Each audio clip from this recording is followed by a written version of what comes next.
Welcome to It's Me or the Cookie Bowl Games. Using a food bowl in training is a great way to introduce impulse control to your dog. We'll be using your mat for this game as well. You're going to utilize different reward markers and release cues with your dog on their mat. This will help them understand how they will be getting rewarded and allow you to better communicate with your dog. First, you'll need a still marker. This marker tells the dog, "I'll deliver the food to you, so you should stay put." The most common one is good, but you can use whatever you want. Second, you'll need a release to handler marker. This marker means get up and come to me for your reward. Common ones are break or release. This should be different from your recall cue. Third, you'll need a release to bowl marker. This marker tells the dog that they have permission to go get the treat out of the bowl. Common ones are take it, get it, or okay. Start by warming up your dog with sending and staying on their mat. Place an empty food bowl on the ground, fairly far away from your dog. If your dog stays on the mat, give your still marker and reward them on the mat. Gradually move the bowl closer and closer to your dog. As long as they stay on the mat, give them the still marker and reward on the mat.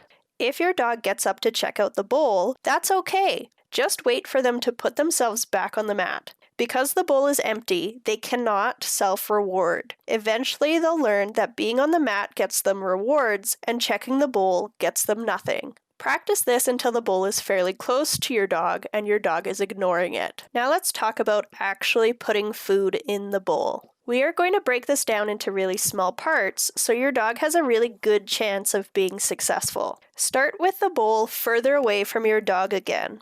Reach your arm out with no treat in it towards the bowl. If your dog stays on the mat, give your still marker and reward on the mat. Once your dog is staying put while you reach your empty hand towards the bowl, try reaching your hand towards the bowl with food in it. Don't let go of the food into the bowl just yet, but give your still marker and deliver it to your dog if they stay on the mat. Gradually build up to placing a treat in the bowl. If your dog starts breaking to go get the food from the bowl, go back a few steps to where they can successfully stay on the mat. Once your dog can successfully stay on the mat while you put a treat in the bowl, you can mix up how you reward your dog. Sometimes give your still marker and reward from your other hand, or pick up the treat out of the bowl and give it to your dog, or sometimes give your release to bowl marker and allow your dog to go get the reward from the bowl.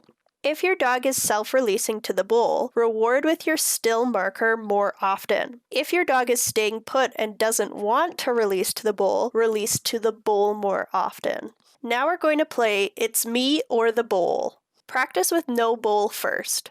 Have your dog on their mat and give them a release to handler marker and encourage them to come towards you. Then reward from your hand. Practice this a few times. Bring the bowl off to the side with no food in it.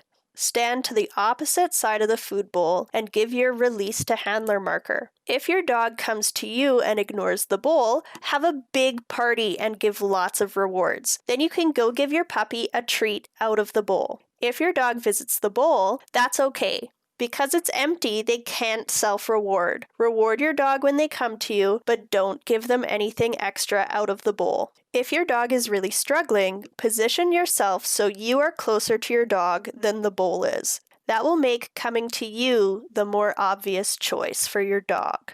Giving a bonus from the bowl when the dog makes the correct choice maintains the value for the bowl. Distractions aren't good distractions if the dog is not interested in them.